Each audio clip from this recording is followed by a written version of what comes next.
പൊന്നു ഗുരുവായൂരപ്പന്റെ ഉച്ചപൂജ കഴിഞ്ഞപ്പോൾ കളഭാലങ്കാരം കാണാൻ എന്തു ഭംഗിയാണെന്നറിയോ?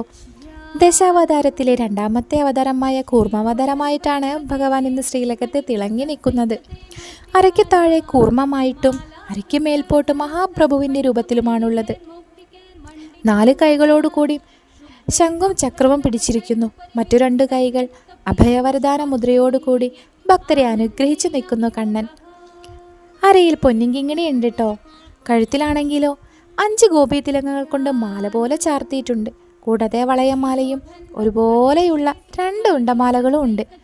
പൊന്നിൻ കിരീടത്തിന് മുകളിൽ 2 തിരുമുടിമാലകളുണ്ട് കേട്ടോ കണ്ണന്.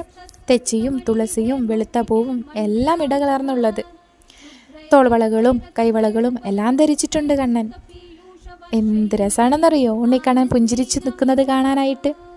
ഹരേ ഗുരുവായൂരപ്പ തൃപ്പാദ സമർപ്പണം. പൊന്നു ഗുരുവായൂരപ്പന്റെ ഉച്ചപൂജ കഴിഞ്ഞപ്പോൾ കളഭാലങ്കാരം കാണാൻ എന്തു ഭംഗിയാണെന്നറിയോ? ദശാവതാരത്തിലെ രണ്ടാമത്തെ അവതാരമായ കൂർമാവതാരമായിട്ടാണ് ഭഗവാൻ ഇന്ന് ശ്രീലകത്ത് തിളങ്ങി നിൽക്കുന്നത്. അരയ്ക്ക് താഴെ കൂർമ്മമായിട്ടും അരയ്ക്ക് മേൽപോട്ട് മഹാപ്രഭുവിൻ്റെ രൂപത്തിലുമാണുള്ളത്. 4 കൈകളോടുകൂടി ശംഖും ചക്രവും പിടിച്ചിരിക്കുന്നു. മറ്റു 2 കൈകൾ അഭയവരദാന മുദ്രയോടുകൂടി ഭക്തരെ അനുഗ്രഹിച്ചു നിൽക്കുന്നു കണ്ണൻ. അരയിൽ പൊന്നിങ്കിങ്ങിണി ഉണ്ട് കേട്ടോ. കഴുത്തിലാണെങ്കിലോ 5 ഗോപീതിലകങ്ങൾ കൊണ്ട് മാല പോലെ ചാർത്തിയിട്ടുണ്ട്. കൂടാതെ വളയമാലയും ഒരുപോലെയുള്ള 2 ഉണ്ടമാലകളും ഉണ്ട്. പൊന്നിൻ കിരീടത്തിന് മുകളിൽ 2 തിരുമുടിമാലകളുണ്ട് കേട്ടോ കണ്ണന്. തെച്ചിയും തുളസിയും വെളുത്ത പൂവും എല്ലാം ഇടകലർന്നുള്ളത്.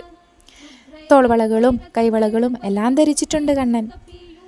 എന്ത് രസമാണെന്നറിയോ ഉണ്ണിക്കണ്ണൻ പുഞ്ചിരിച്ചു നിൽക്കുന്നത് കാണാനായിട്ട്. ഹരേ ഗുരുവായൂരപ്പ തൃപ്പാദ സമർപ്പണം.